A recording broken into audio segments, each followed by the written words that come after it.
Somewhere between 1 in 60,000 and 1 in 100,000 cancer cases, a tumor simply disappears on its own, with no treatment strong enough to explain why. Doctors call this spontaneous remission, and it is rare, real, and medically documented, but it is absolutely not proof that cancer usually heals itself. Today we're asking a very different question than most cancer videos ask, not why cancer is so hard to cure, but why does it sometimes vanish without one? This single reversal in framing reveals some of the strangest, most fascinating biology in all of modern oncology. By the end of this video, you'll understand exactly which cancers this happens in, why it happens, and why it still doesn't mean you should ever skip treatment. Let's start by defining exactly what counts as a real spontaneous remission, because not every shrinking tumor actually qualifies.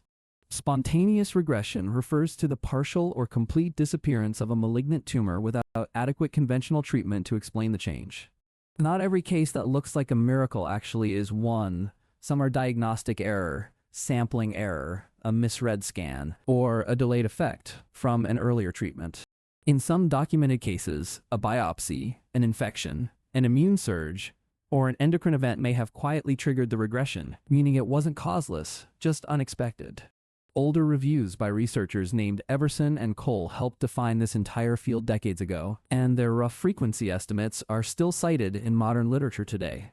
Even with careful definitions, the phenomenon is too well documented to simply dismiss.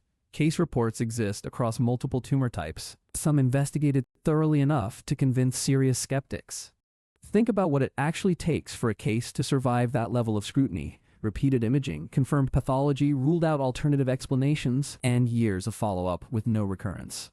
Cases that clear all of those hurdles are exactly why mainstream oncology treats spontaneous remission as a genuine, if rare, biological event rather than a myth or a misdiagnosis. That credibility bar matters, because it's the difference between a story worth taking seriously and one that collapses the moment anyone checks the original medical records. So which cancers does this actually happen in, and why do some show up in the research far more often than others? Neuroblastoma, especially in infants, is one of the clearest examples and maybe the best natural model scientists have for this entire phenomenon. Renal cell carcinoma has a long, well-documented history, particularly regression of lung metastases after the primary kidney tumor is surgically removed. Melanoma is famous for regression too, especially partial regression of primary skin lesions, though a complete disappearance of spreading. Metastatic melanoma is far rarer. Some lymphomas and leukemias have shown unexpected temporary remissions, often tied closely to a severe infection or a major immune activation event. Occasional reports also exist in breast cancer, liver cancer, bladder cancer, and lung cancer, but these cases are less common and often more scientifically contested. Let's start with neuroblastoma, because it's the single strongest proof that spontaneous regression isn't just anecdotal folklore passed around online.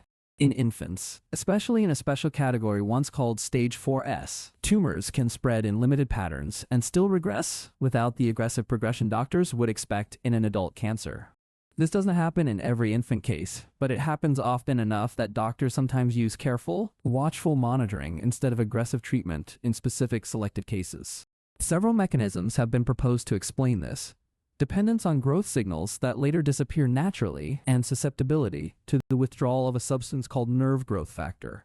Other proposed mechanisms include tumor cells maturing into more benign forms, programmed cell death, immune system involvement, and genetic programs that make some infant tumors biologically unstable in a self-limiting direction.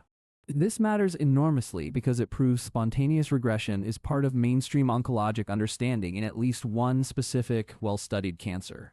It's worth pausing on why infants specifically show this pattern more than adults with similar tumors, and the leading theory involves how young, developing cells behave differently under stress. An infant's tumor cells may still carry some of the same biological programming that lets normal developing cells mature, specialize, or self-destruct on a schedule. In some neuroblastoma cases, that same programming appears to reactivate inside the tumor itself, nudging cancerous cells toward maturity or cell death instead of continued uncontrolled growth.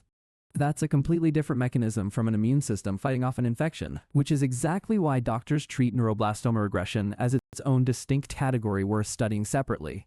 Now, here's the mechanism that shows up more than any other single explanation across the entire spontaneous remission literature: immune activation.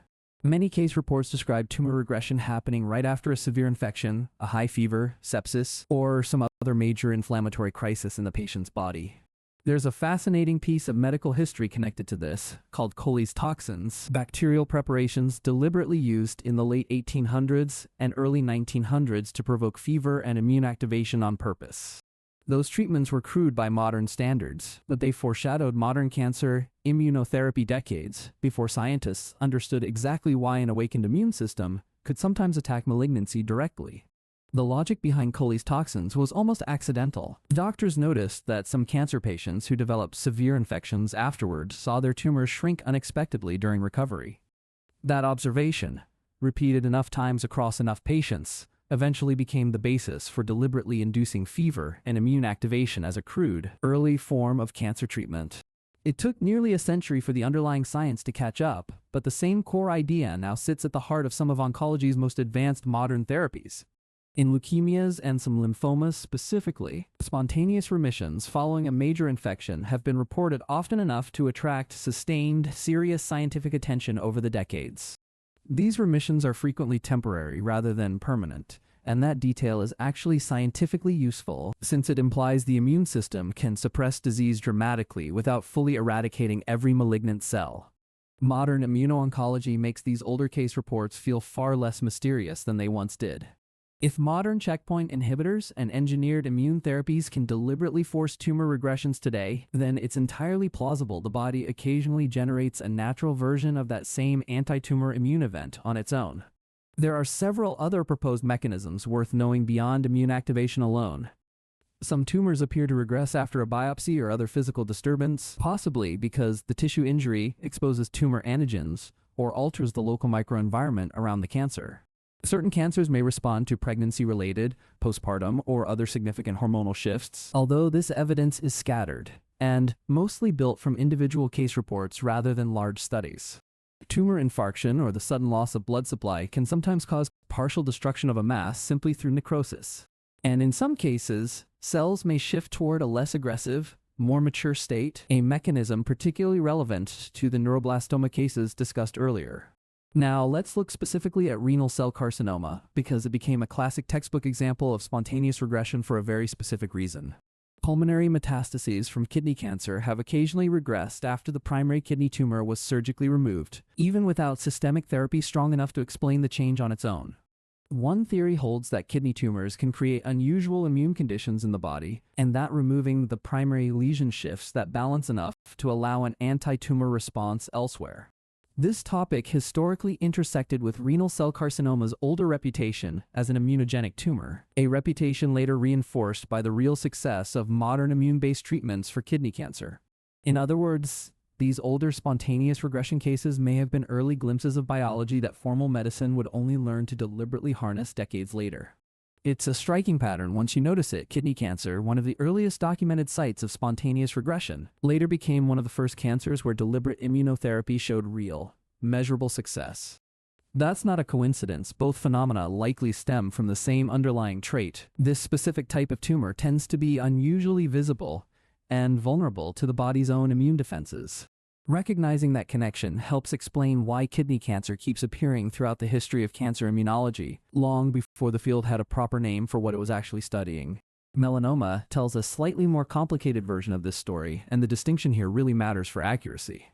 Partial regression in a primary melanoma lesion is not the same thing as a complete cure. Pathologists see signs of immune attack, destroying part of an original lesion fairly often. Some studies report regression features present in a meaningful minority of primary melanomas examined under the microscope.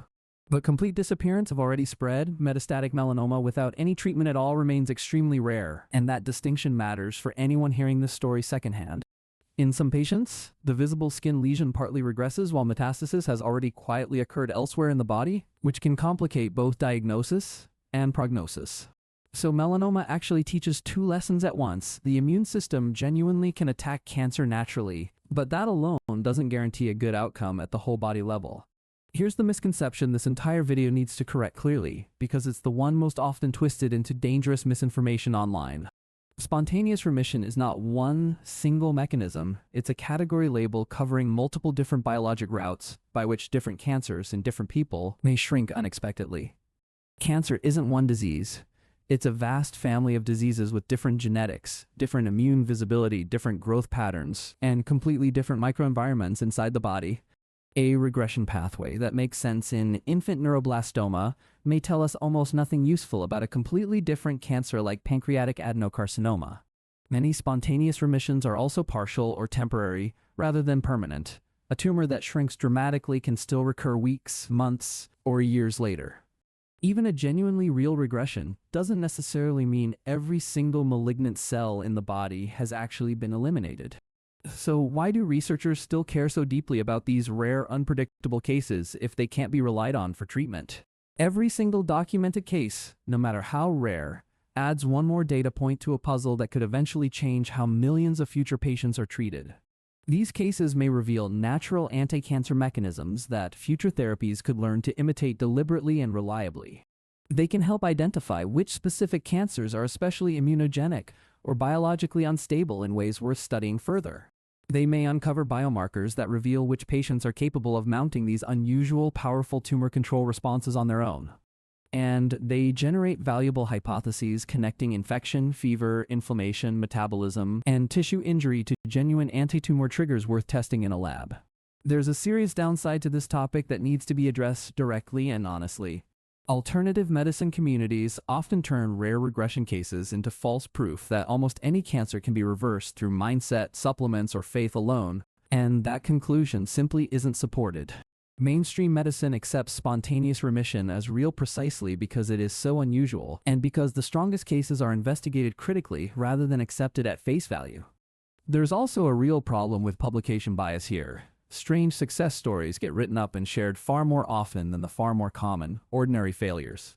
Historical case reports also don't always meet today's higher standards for pathology confirmation and imaging documentation, so serious researchers treat old statistics with appropriate caution. It's worth remembering that behind every dramatic regression story are far larger numbers of patients whose cancers didn't disappear and whose outcomes depended entirely on timely, conventional treatment. Those less dramatic outcomes rarely make it into articles or videos, simply because there's no twist ending to share, even though they represent the overwhelming majority of real cases. Keeping that imbalance in mind is essential to understanding why doctors still recommend treatment immediately rather than waiting to see if a tumor might resolve on its own. So here's the honest, complete answer to the question this video opened with. In rare cases, tumors regress because the cancer's biology, the immune system, the microenvironment, infection, tissue injury, or hormonal shifts temporarily align against the malignancy all at once. The phenomenon is real but uncommon, and it's best documented specifically in neuroblastoma, renal cell carcinoma, melanoma, and certain blood cancers like leukemia and lymphoma. Its true scientific value doesn't lie in proving cancer usually cures itself. It lies in exposing hidden natural mechanisms that modern oncology may eventually learn to reproduce on purpose, reliably for everyone. That's the real story, not a miracle cure hiding in plain sight, but a rare biological glimpse that's already quietly shaping the future of cancer treatment. Every major immunotherapy breakthrough of the last 2 decades owes something to these strange, rare cases that doctors once dismissed as unexplainable medical curiosities. Understanding that history doesn't just satisfy curiosity, it shows exactly how modern medicine turns rare, unpredictable biology into treatments that can eventually help everyone, not just the lucky few. There's one more piece of this story we haven't covered, exactly how Coley's toxins led directly to the immunotherapy drugs used in hospitals today. That connection between a crude 19th century treatment and cutting-edge modern medicine is one of the most overlooked stories in the entire history of oncology. Watch the next video on this channel to see exactly how that century-long chain of discovery actually unfolded.